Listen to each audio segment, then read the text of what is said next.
বাঁকুড়া বেলিয়াতুর প্রাথমিক স্বাস্থ্যকেন্দ্র বর্তমানে ডাম্পিং গ্রাউন্ডে পরিণত হয়েছে। প্রবেশদ্বারের দুপাশে নোংরা আবর্জনা স্তূপ, চায়ের কাপ, পলিথিন, বোতল সবই পড়ে রয়েছে এই এলাকায়, যার ফলস্বরূপ অস্বাস্থ্যকর পরিবেশের সৃষ্টি হয়েছে স্বাস্থ্য কেন্দ্রটি বলে অভিযোগ স্থানীয় থেকে রোগীর আত্মীয়দের। একাংশ মানুষের অভিযোগ, সরকার সম্পূর্ণরূপে ব্যর্থ সব দিক থেকেই, তাই এই হাল স্বাস্থ্য কেন্দ্রেরও। যদিও বর্জরা তৃণমূলের বিধায়ক অলোক মুখার্জি বলেন, সরকারি সম্পত্তি রক্ষণাবেক্ষণ ও পরিষ্কার রাখা শুধু সরকারের একার পক্ষে সম্ভব নয়, জনগণকে সচেতন হয়ে নিজেদের সুনাগরিকের দায়িত্ব পালন করতে হবে। আমরা বলতে চাইছি, আমরা এখানে তো সুস্থ হতে এসেছি, কিন্তু সুস্থ হতে এসে পরে যদি অসুস্থ হয়ে পড়ি, কারণ প্রচন্ড ময়লা আবর্জনা, আরো 5টা লোক এসে পরে কোনো জায়গায় একটু দাঁড়াতে পারছে না, যে গাছ এই বাথরুমটা আরো পরিষ্কার পরিচ্ছন্ন নাই, ওই যে নোংরার জন্য মানে এটা হচ্ছে আর কি।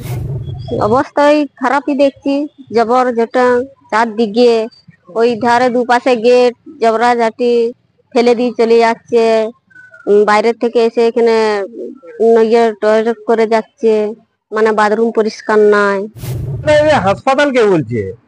এটা হচ্ছে যে যা শিক্ষামন্ত্রী স্বাস্থ্যমন্ত্রী কোনো গুরুত্ব নাই, থেকে করানো হয়েছে যে হাসপাতালটাকে বেলিয়াতুর হাসপাতালকে তুলে দিতে হবে।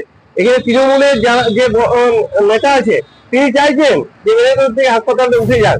দেখুন, এই যে নোংরার বিষয়টা বলছেন না, এটা গোটা রাজ্য সরকারটাই হচ্ছে নোংরা। কারণ এটা শুধু বেলিয়াতুর হাসপাতালের বিষয় নয়, এটা সারা রাজ্যের হসপিটালকে বেসরকারিকরণ করার যা যা প্রক্রিয়া আছে সেই সমস্ত কিছু হচ্ছে রাজ্য সরকার করছেন। রাজ্য সরকারের মামাটি মানুষের নেত্রী মুখ্যমন্ত্রী মমতা ব্যানার্জি পাবলিক পরিষেবার জন্য যে হাসপাতালগুলি তৈরি করে দিয়েছেন সেইগুলি সুরক্ষিত করার দায়িত্ব পাবলিকের। ব্যুরো রিপোর্ট, জেলার বার্তা।